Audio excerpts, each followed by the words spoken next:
Hello दोस्तों, भगवद गीता की अध्याय 3 कर्म योग। कर्म तो हर समय हम सब करते हैं। कुछ कर्म झूठ और धोखे से भरे होते हैं और कुछ कर्तव्य के लिए किए जाते हैं। तो फिर ऐसे कौन से कर्म हैं जो हमें हमारे लक्ष्य तक ले जाएंगे? गीता के अध्याय 3 को प्रस्तुत करता हूं। अर्जुन उवाच ज्ञायसि चेत कर्मणस्ते मता बुद्धिर्जनार्दन तत्किं कर्मणि घोरे मां नियोजयसि केशव। अर्थात अर्जुन पूछते हैं, यदि आपको कर्म के मुकाबले ज्ञान बेहतर लगता है तो फिर मुझे कर्म में क्यों लगाते? कृष्णा ज्ञान को कर्म से अधिक बेहतर बताते हैं। तो उस हालत में यह सवाल उचित बनता है कि वो अर्जुन को कर्म करने के लिए मतलब युद्ध करने के लिए क्यों कह रहे हैं? क्योंकि अगर ज्ञान की ही बात है तो वो तो अर्जुन कृष्ण से ले ही रहे हैं।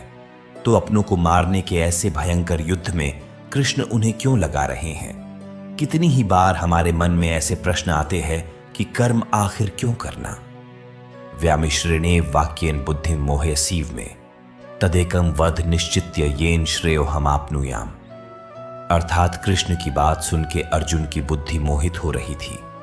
समझने के बजाय वो और ज्यादा उलझ रहा था। इसलिए अर्जुन कृष्ण से कहता है, एक बात बताइए प्रभु, जिससे मेरी उलझन दूर हो सके।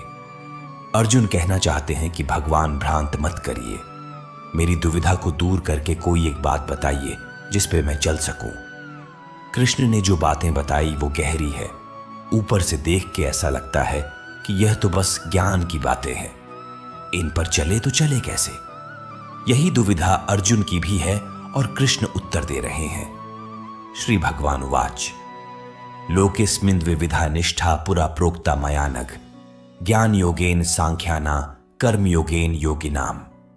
अर्थात श्री भगवान अर्जुन से कहते हैं कि इस दुनिया में 2 प्रकार की निष्ठा, 2 प्रकार के विश्वास है। एक तो है सांख्य योग, जिसका रिश्ता ज्ञान से है, और दूसरा है कर्म योग, जिसका कोई लेना देना सिर्फ कर्म से है। निष्ठा का अर्थ है कुछ भी करने की सबसे परिपक्व अवस्था। अपनी इंद्रियों को वश में कर परमात्मा में ध्यान लगाना ज्ञान योग से होता है और इसको कहते हैं संन्यास या सांख्य योग। और दूसरा होता है कर्म योग, मतलब निष्काम कर्म करके फल में आसक्ति न रखना। न कर्मणाम नारंभान नैष्कर्म्यं पुरुषोष्णुते न च संन्यसनादेव सिद्धिं समधिगच्छति।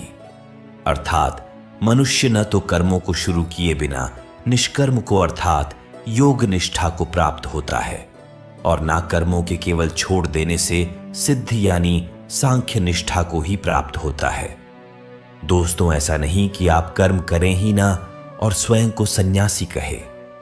अपने कर्तव्य को छोड़कर यदि आप सन्यासी बन जाते हैं और आप समझते हैं कि आपको मोक्ष मिल जाएगा, ऐसा नहीं हो सकता कि कर्मों को त्याग दें और खुद को कर्म योगी कहें। कर्म को न करने से या उसे हमेशा के लिए त्याग देने से कुछ भी हासिल नहीं होगा।